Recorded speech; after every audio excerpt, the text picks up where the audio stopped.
mga malalakas.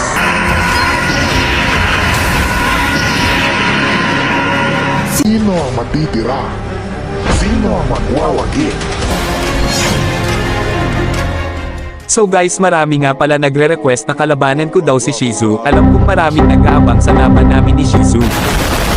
Saitama, get ready sa 1v1 natin.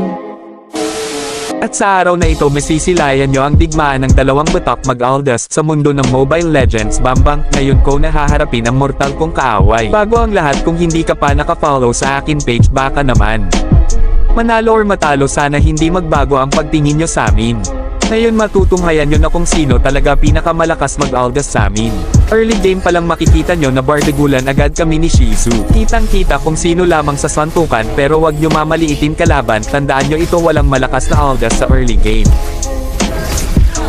Paghanda ka Saitama, dudurogan kita, pinaghandaan talaga kita. Tignan nyo naman guys, may patipi-tipi pa. Masasabi ko na malakas talaga ang kalaban ko, makikita nyo naman sa galawan niya.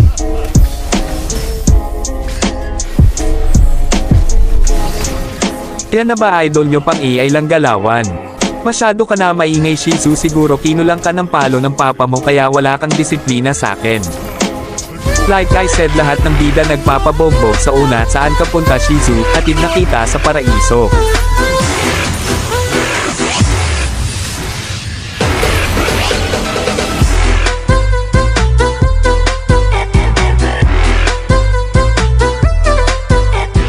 Guys, ituturo ko na sa inyo kung paano ako nakakabili ng skin sa Mobile Legends. Panoodin nyo lang sa last part ng video. Nakachamba ka lang kasi hinugot ni mama yung wifi namin.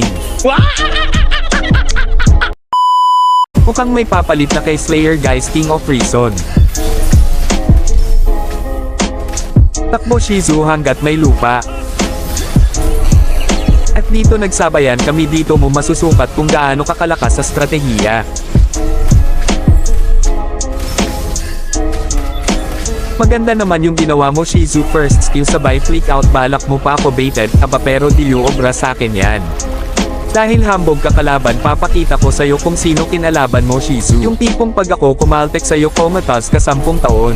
At dito tamang abang lang kay Shizu, panoodin nyo kung paano ko ginawang kulangot yung mayabang nato. Guys, i-reveal ko na yung build and emblem ko sa 1v1, ilalagay ko ito sa comment section. At dito ito yung huling digmaan namin, do or die, matira matibay talaga sa labanan nato.